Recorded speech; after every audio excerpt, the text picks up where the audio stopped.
MSMEs, researchers और इस students के बीच आकर बेहद खुशी हो रही है।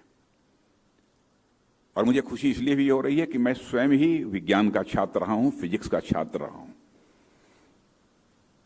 ऐसे जो हमारे इनोवेटर्स होते हैं, रिसर्चर्स होते हैं, तो उनसे मिलकर स्वाभाविक रूप से मेरे अंदर भी खुशी का एहसास होता है।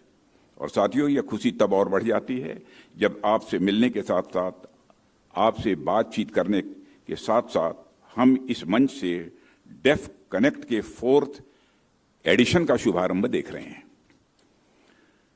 साथियों, आप इस बात के साक्षी हैं कि डेफ कनेक्ट बीते कुछ वर्षों में भारत के डिफेंस इकोसिस्टम में इनोवेशन की रिकॉग्निशन और इनकरेजमेंट का एक महत्वपूर्ण यह मंच बन गया है। डिफेंस इनोवेशन ऑर्गेनाइजेशन के नेतृत्व में डेफ कनेक्ट ने इनोवेशन के कल्चर को डेवलप करने में जो महत्वपूर्ण भूमिका निभाई है वह सराहनीय है।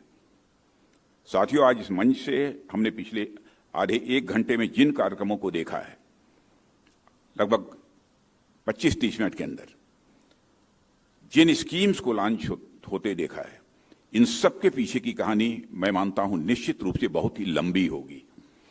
चाहे वह आईडेक्स अदिति 2 की लॉन्चिंग हो, चाहे आईडेक्स डिस्क 12 की लॉन्चिंग हो, चाहे वह ऑनलाइन पोर्टल का इनॉग्रेशन हो, ये सारी चीजें अपने पीछे की बहुत बड़ी एक मुहिम को, एक अभियान को दिखाती हैं। देखने में तो भले ही अलग अलग इवेंट लग रहे हों, लेकिन इसके पीछे की सोच कॉमन, बड़ी और बहुत गहरी है, बहुत ही डीप है। और इस गहरी सोच का एक सिरा जाता है हमारे डिफेंस इंडस्ट्रियल इकोसिस्टम में, एक नई एनर्जी और डायनेमिज्म को लाने की ओर। तो इसका दूसरा छोर जाता है भारत में विद्यमान टैलेंट को देश की रक्षा में भागीदार बनाने की ओर। मैं कह सकता हूं कि इस मुहिम में हमें आप सबका, यानी हमारे यंग इनोवेटर्स, हमारे टेक्नोलॉजी लीडर्स और हमारे MSMEs, हमारे साइंटिस्ट, इंजीनियर्स, हमारी एकेडमिया, या कहें तो समूचे डिफेंस इकोसिस्टम का साथ मिला है। डेफ कनेक्ट ने वास्तव में डिफेंस इनोवेशन को बढ़ावा देने के मामले में हम सबको कनेक्ट कर दिया है।